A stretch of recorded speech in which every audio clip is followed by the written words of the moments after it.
আসসালামু আলাইকুম। সবাই কেমন আছেন? প্রিয় এলাকাবাসী, সনগঞ্জবাসী, আসলে আপনাদেরকে একটা কথা বলতে চাই। আহ, বিশেষ করে আমাদের সনগঞ্জ ইউনিয়নে বাবা ব্যবসায়ী এবং মিয়াবি ব্যবসায়ী প্রত্যেকটা বাড়িয়ে বাড়িয়ে হয়ে গেছে এবং এটার কোনো আসলে প্রতিকার নাই, কোনো নাই, কেউ প্রতিবাদ করেনি দীর্ঘদিন থেকে। এইভাবে চলে যাচ্ছে এবং এসব যারা বাবা ব্যবসা করেন, ইয়াবা ব্যবসা করতেছেন এলাকাতে, তারা খুবই প্রভাবশালী। কেউ ডরে ভয়ে তাদেরকে আসলে কখনো কোনো কিছু করতে পারে না। তো ইদারিং আসলে সরকার চেঞ্জ হয়েছে, এখন তারা এলাকা থেকে পালিয়ে গেছে।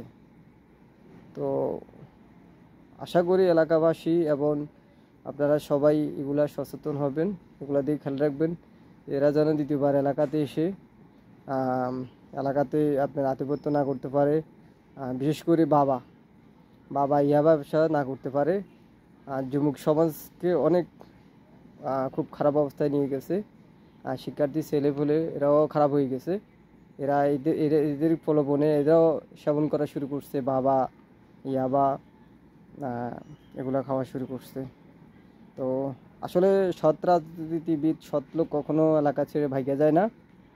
যারা অপকর্ম করছে, মানুষের সাথে মানুষের ভেজাল যন্ত্র লাগাই রাখছে এবং আধিপত্য বজাইছে, তারাই এখন এলাকা ছেড়ে চলে গেছে, এলাকা থেকে পলাই রয়েছে। তো এদের থেকে সবাই একটু সচেতন থাকবেন, সাবধান থাকবেন। এরা যেন দ্বিতীয়বার এলাকায় এসে এসব কাজকর্ম না করতে পারে। আপনারা এখনই সচেতন হন, সোচ্চার হন এর বিরুদ্ধে।